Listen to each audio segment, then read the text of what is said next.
할렐루야. 우리 앞뒤 옆에 계신 분들과 인사 나누겠습니다. 잘 오셨습니다. 은혜 받으세요. 이렇게 인사하겠습니다. 어떤 시골에 초등학교 3학년 학생이 있었습니다. 그런데 이 학생은 몸이 약했고 너무 가난했습니다. 그래서 중학교를 갈 형편이 되지 않았습니다. 그런데 어느 날 친구를 따라서 교회 학교에 나가게 됩니다. 교회 학교에서 설교하시던 선생님이 이런 설교를 합니다. 얘들아, 하나님은 우리가 무엇이든지 구하면 다 응답해 주셔. 뭐든지 다 들어주시니 기도해. 라는 이 설교를 듣고 이 초등학교 3학년이 기도하기 시작합니다. 자기 집 뒷동산에 올라서 새벽마다 기도를 했습니다. 이 어린이가 간구한 기도의 내용은 아주 단순한 것이었습니다. 하나님, 나 건강하게 해주시고, 나 대학 가게 해주시고, 나 부자 되게 해주세요. 이런 기도 내용이었습니다. 어린아이가 3년 동안 이 기도를 멈추지 않았다고 합니다. 그런데 몸은 점점 약해져 가서 그는 기도를 중단할 수밖에 없었습니다. 그는 가정 형편이 좋지 않아서 정부에서 인정하지 않는 학교에 갈 수밖에 없었다고 합니다. 그 학교를 졸업하면 검정고시를 봐야 했다라는 거죠. 그렇게 학교를 졸업하고 검정고시를 통과하고 그는 일본에 유학을 갔습니다. 일본에 가서 새벽마다 신문을 돌리면서 공부를 했습니다. 그렇게 그는 일본의 중앙대학을 졸업하게 되었고 한국에 와서 대학 교수를 하게 되었습니다. 여러분, 이분이 누구인지 아십니까? 연세대학교 철학과 명예교수인 김형석 교수님입니다. 이 김형석 교수님은 2016년 영혼과 사랑의 대화라는 책을 쓰셨는데 이 책이 베스트셀러가 되면서 많은 인기를 얻게 되었고 많은 인세를 받게 되었다고 하죠. 그 받은 인세로 2층 양옥집을 사셨다고 합니다. 어느 날 김형석 교수님이 집에 누워 있는데 불현듯 이런 생각이 드는 겁니다. 초등학교 3학년 때 하나님께 기도했던 일이 생각이 났다는 거죠. 그리고 하나님께서 자신의 기도에 응답하셨다라는 사실을 깨닫게 되었다는 겁니다. 그 기도 제목이 처음에 뭐였습니까? 건강하게 해주세요. 그런데 지금 김형석 교수님 연세가 어떻게 되시는지 아십니까? 104세. 올해 104세가 되셨습니다. 아직도 정정하시죠? 아직도 활동을 잘하고 계십니다. 두 번째 기도 제목이 뭐였습니까? 대학 가게 해주세요. 일본에 가서 대학을 다니셨을 뿐만 아니라 연세대학교에서 30년 동안 학생들을 가르치시다가 은퇴하셨습니다. 세 번째 기도 제목이 뭐였죠? 부자 되게 해주세요. 대학 교수를 하면서 또 책을 쓰시면서 많은 인세를 버셨다라고 하죠. 김형석 교수님은 초등학교 시절 자신이 기도했던 내용을 자신은 잊어버렸지만 누구는 기억하고 계셨습니까? 하나님은 그 모든 사실을 잊지 않고 기억하고 계셨다라는 거죠. 그 초등학생의 기도에 하나님께서는 응답하셨다라는 겁니다. 오늘 여러분들이 읽으셨던 성경 본문의 내용도 에스더와 모르드게 그리고 유다인들이 부르짖고 기도했던 그 기도에 하나님께서 응답하신 내용입니다. 오늘 성경 본문 5장 1절 말씀을 보십시오. 어떤 단어로 시작하고 있습니까? 제3일에 라고 시작하고 있습니다. 제3일은 어떤 3일을 말하는 것일까요? 금식 기도를 하고 난 후를 말하는 것입니다. 오늘 본문 에스더 5장과 6장은 하나님께서 에스더에게 어떻게 기도에 응답하셨고 은혜를 베푸셨는지를 우리에게 말씀해 주고 있습니다. 그렇다면 에스더의 기도에 하나님께서 어떻게 응답하셨는지를 우리가 알아보면서 같이 은혜를 나누고자 합니다. 첫 번째는요, 마음문이 열리게 하십니다. 에스더 5장 1절과 2절 말씀해 보시면 제3일에 에스더가 왕후의 예복을 입고 왕궁 안뜰 곧 어전 맞은편에 서니 왕이 어전에서 전문에 대하여 왕자에 앉았다가 라고 말씀하고 있습니다. 왕은 어전에서 대신들과 함께 정사를 보고 있었습니다. 대신들과 정신없이 정사를 보고 있는데 왕궁 문이 열리기 시작합니다. 정사를 보고 있던 왕의 눈이 자연스럽게 문으로 향하게 되어지죠. 그리고 그 문에서 예복을 입은 에스더를 보게 됩니다. 에스더를 본 아하수에로 왕의 눈은 커졌습니다. 왕뿐만 아니라 그곳에 있었던 대신들의 눈도 모두 다 커졌습니다. 이제 에스더의 운명은 아하수에로 왕의 반응에 달려있기 때문입니다. 만약 이 상황에서 왕이 에스더를 반겨주면서 금으로 된 지팡이를 내밀면 에스더는 사는 것이고, 그렇지 않으면 에스더는 죽을 수밖에 없는 상황이다라는 거죠. 지금 에스더가 바로 이런 상황에 처해 있는 것입니다. 아하수에로 왕은 에스더가 갑자기 나타난 것을 불쾌하게 생각할 수도 있었습니다. 그런데 오늘 2절 말씀해 보시면 왕은 예상을 뛰어넘는 반응을 보이고 있습니다. 제가 한번 2절 말씀을 읽어드리겠습니다. 왕후 에스더가 뜰에 선 것을 본즉 매우 사랑스러움으로 손에 잡았던 금규를 그에게 내미니 에스더가 가까이 가서 금규 끝을 만진지라 라고 말씀하고 있습니다. 2절에 보시면 왕후 에스더가 뜰에 선 것을 본즉 매우 사랑스러움으로 라고 말씀하고 있습니다. 여러분, 하나님께서는 지금 무엇을 하고 계십니까? 에스더가 매우 사랑스럽게 보여지도록 하고 계시다라는 거죠. 원어에 보면 이 표현을 이렇게 직역하고 있습니다. 그녀가 왕의 헨을 입었다라고 되어 있습니다. 여러분, 헨이 무엇입니까? 헤세드, 헨은 하나님의 은혜를 표현하는 단어입니다. 다시 말해서 하나님 때문에 에스더가 왕의 은혜를 얻게 되었다라고 원어에서는 이렇게 해석하고 있다라는 거죠. 여러분, 이 표현을 요즘 표현으로 바꿔본다면 이런 겁니다. 하나님께서 은혜를 베풀어 주셔서 에스더를 본 왕의 눈에서 꿀이 뚝뚝 떨어졌다라는 표현으로 이렇게 해석할 수 있다라는 겁니다. 에스더를 본 왕은 너무 지금 좋아서 어쩐 일로 어전에 왔느냐며 지금 매우 반기고 있습니다. 3절 말씀입니다. 우리 같이 한번 읽어볼까요? 시작. 왕이 이르되 왕후 에스더여 그대의 소원이 무엇이며 요구가 무엇이냐 나라의 절반이라도 그대에게 주겠노라 하니. 지금 아하수에로 왕은 에스더를 사랑스러운 눈으로 반기고 있을 뿐만 아니라 어떤 소원이든지 말하면 다 들어주겠다는 이야기를 합니다. 왕이 반겨만 줘도 참 감사한 일인데 지금 왕은 에스더에게 원하는 것을 들어주겠다라고 말을 하고 있습니다. 여러분, 이런 일이 가능했던 이유가 무엇 때문이었을까요? 하나님께서 도우셨기 때문입니다. 또한 에스더와 유다인들의 중보기도 때문이었다라는 거죠. 많은 사람들이 에스더를 위해서 기도했기에 하나님께서 움직이셨고 하나님께서 왕의 마음을 활짝 열리게 하셨다라는 겁니다.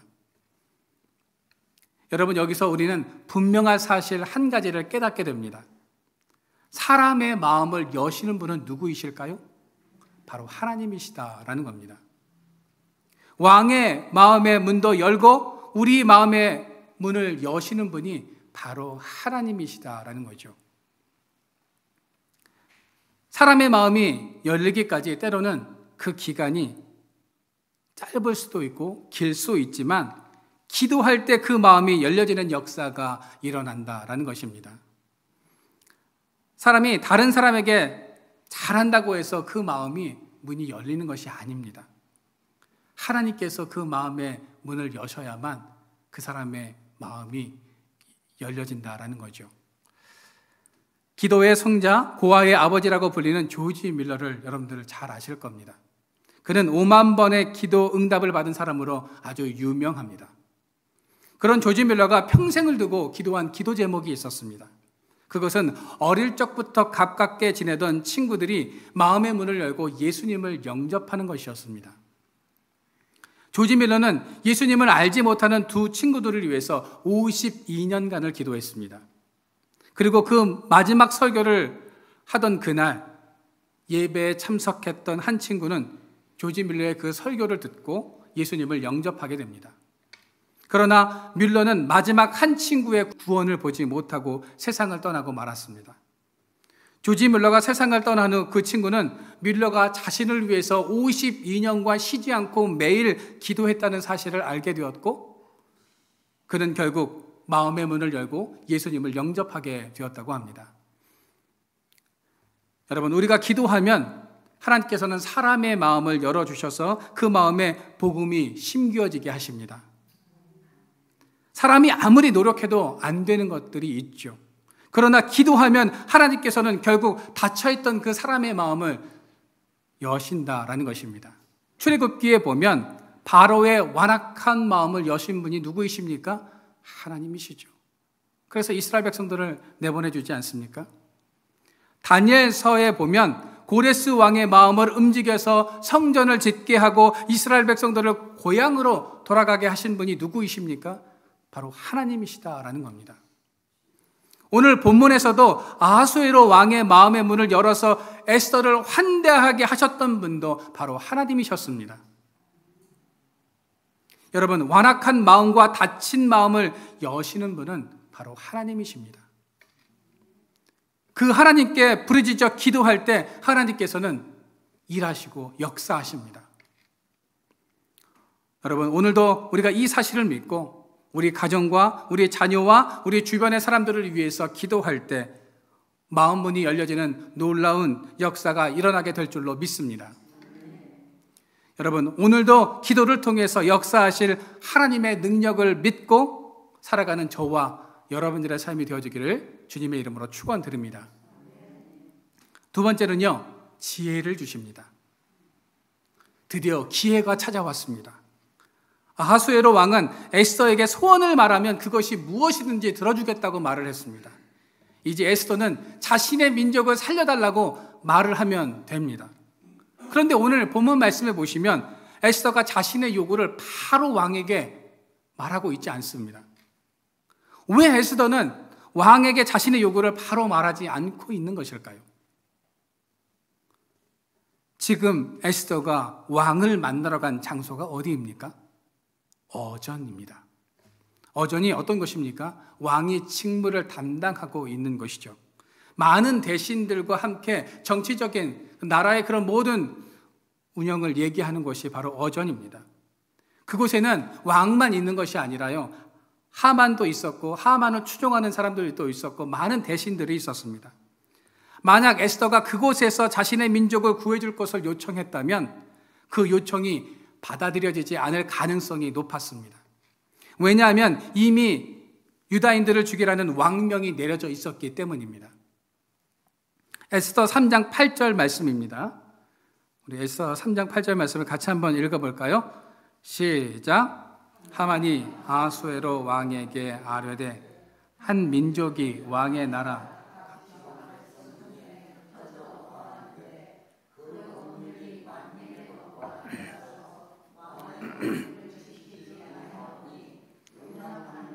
왕에게 무익하니이다.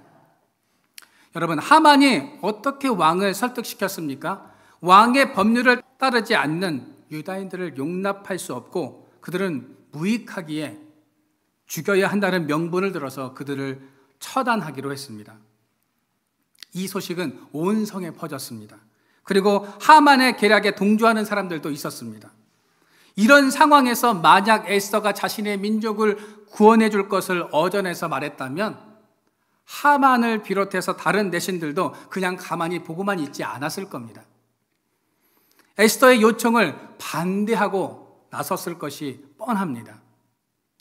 또한 아하수에로 왕은 에스더에게 모든 것을 다 해줄 것처럼 이렇게 말을 번드르르하게 말하지만 그는 변덕스러운 사람이었습니다. 마음이 언제 어떻게 바뀔지 모르는 사람입니다. 그 사실을 누구보다 에스더가 잘 알고 있었다는 거죠. 그래서 그녀는 냉철하고 아주 침착하게 말을 합니다. 그 자리에서 왕이 원하는 답을 하지 않고 아주 지혜로운 말을 합니다. 오늘 4절 말씀입니다. 우리 같이 한번 읽어볼까요? 시작. 에스더가 이르되 오늘 내가 왕을 위하여 잔치를 베풀어 싸우니 왕이 좋게 여기시거든 하만과 함께 오소서 하니. 여러분, 에스더는 왜 뜬금없이 잔치 얘기를 지금 하고 있을까요? 그렇지 않습니까? 이 이유를 알려면 에스더 1장을 봐야 합니다. 에스더 1장을 보면 아하수에로 왕은 180일 동안 잔치를 열고도 아쉬움이 남아서 다시 7일 동안 잔치를 열 정도로 잔치광입니다. 잔치를 너무 좋아해요. 에스더는 왕의 이런 특징을 완전히 간파하고 그것을 지금 공략하고 있다라는 거죠. 그러니 왕은 에스더가 얼마나 더 사랑스럽고 좋았겠느냐 하는 겁니다. 내가 좋아하는 것. 에스더가 해준다고 하니까 더 기쁘고 좋았던 거죠. 에스더는 왕만 공략하고 있는 것이 아니라 지금 하만도 공략하고 있습니다. 여러분, 하만이라는 사람은 정치꾼이죠. 정치에 있어서 거의 백단 수준입니다. 그는 어떻게 하면 왕을 움직일 수 있을지를 누구보다도 잘 알고 있었던 인물입니다. 그 정치꾼을 무장 해제시키려면 지혜가 필요했습니다. 에스더는 이 잔치에 왕과 함께 하만을 초대합니다. 다른 대신들이 많았는데요, 왕과 하만만 초청했다라는 겁니다. 이때 하만은 어떤 생각을 했을까요? 야, 에스더 사람 볼 줄 아네? 눈이 높아. 누가 권력의 실세인지 아는구나. 그래서 왕과 나만 이렇게 초청했구나 라는 생각을 분명히 했을 겁니다. 여러분, 에스더가 이 상황을 지혜롭게 풀어갈 수 있었던 이유가 무엇 때문이었을까요? 바로 기도 때문이었습니다. 이것이 바로 기도의 위력입니다. 여러분, 우리의 삶 속에는 하만과 같이 교활한 사람들도 있고요, 왕처럼 변덕스럽고 어리석은 사람을 만나기도 합니다. 이런 시대 속에서 우리가 지혜롭게 살아갈 수 있는 방법은 기도밖에는 없습니다. 하나님께서 우리에게 지혜를 주셔야 우리는 이 악한 시대 속에서 순결한 그리스도인다운 모습으로 살아갈 수 있다라는 겁니다. 이 악한 시대 속에서 우리 그리스도인들이 영적으로 무너지지 않고 승리할 수 있는 비결은 바로 지혜에 있는 것입니다. 그런데 그 지혜를 어떻게 얻을 수 있습니까? 우리가 기도를 통해서 얻을 수 있다라는 거죠. 여러분, 왜 여러분들이 기도하십니까? 하나님께서 주시는 음성과 하나님께서 주시는 그 지혜를 얻기 위해서 우리가 기도하는 것 아닙니까? 여러분, 예수님도 어떤 일을 하실 때마다 기도하셨고 인생의 고비 때마다 기도하셨습니다. 마태복음 4장 1절과 2절입니다. 우리 같이 한번 읽어볼까요? 시작. 그때에 예수께서 성령에게 이끌리어 마귀에게 시험을 받으러 광야로 가사 40일을 밤낮으로 금식하신 후에 줄이신지라. 여기서 그때는 언제입니까? 예수님께서 공생애를 시작하신 그 시점을 말하는 겁니다. 그 시점에 주님은 마귀의 시험을 이기기 위해서 40일을 밤낮 금식하면서 뭐 하셨습니까? 기도하셨습니다. 누가복음 22장에 보시면 예수님께서 겟세마네 동산에서 아주 처절하게 기도하시죠. 십자가의 이 길을 피할 수만 있다면 피하게 해주십시오. 그러나 내 뜻이 아니라 아버지의 뜻대로 되어지기를 원합니다라고 기도하지 않습니까? 예수님은 십자가를 지시기 직전에 간절히 이렇게 기도하셨습니다.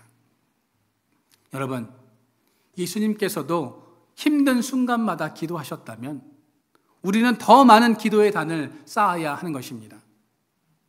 바라기는 하나님께서 주시는 지혜로 오늘 하루하루를 잘 기도로서 승리하며 살아가시기를 소망합니다. 그 지혜는 기도를 통해서 공급받을 수 있다라는 사실을 믿고 날마다 지혜를 간구하는 복된 인생들 되시기를 축원합니다. 마지막 세 번째로 모든 문제가 풀어지는 역사가 일어납니다. 오늘 에스더 5장 12절 우리가 읽지는 않았지만 12절 말씀을 같이 한번 읽어보도록 하겠습니다. 시작. 또 하만이 이르되 왕후 에스더가 그 베푼 잔치에 왕과 함께 오기를 허락받은 자는 밖에 없었고 내일도 왕과 함께 청함을 받았느니라. 에스더는 왕과 하만에게 잔치를 베풀었습니다. 그 잔치에 기분이 좋아진 왕은 에스더에게 네 소원이 무엇이냐? 내가 정말 들어주겠다라고 다시 한번 이렇게 이야기를 합니다. 그러나 에스더는요, 다시 한번 침착하게 또 지혜롭게 대처를 하죠. 자신의 감정을 억누르고 잔치를 다시 한번 베풀 터이니 이번에도 왕과 하만만 오십시오라고 다시 한번 이렇게 초청을 합니다. 왕비가 베푼 두 번째 잔치에는 왕만 초대해도 되는데 이번에도 에스더는 하만과 같이 초청을 합니다. 이런 상황이 벌어지자 하만은 막 들뜨고 기뻤습니다. 하만은 대단한 승리를 얻은 것처럼 지금 기뻐하고 있다라는 거죠. 하만은 내일 잔치를 기대하면서 지금 잠을 청했습니다. 그런데 그날 밤 상상도 하지 못할 일이 일어납니다. 오늘 본문 말씀 에스더 6장 1절 말씀입니다. 우리 같이 한번 읽어볼까요? 시작. 그날 밤에 왕이 잠이 오지 아니하므로 명령하여 역대 일기를 가져다가 자기 앞에 읽히더니. 여기서 그날 밤은 어떤 밤입니까? 에스더가 잔치를 한 번 더 열기로 한 그 전날 밤을 말하는 것입니다. 그런데 왕이 잠을 이루려고 해도 잠이 안 옵니다. 그래서 계속 뒤척입니다. 그래도 잠이 오지 않자 왕은 일어나서 신하를 부릅니다. 그리고 궁중일기를 읽게 합니다. 여기서 우리는 하나님이 그날 밤 어떻게 일하고 계신지를 주목해서 봐야 합니다. 왜 하필이면 그날 밤 왕은 잠이 오지 않았을까요?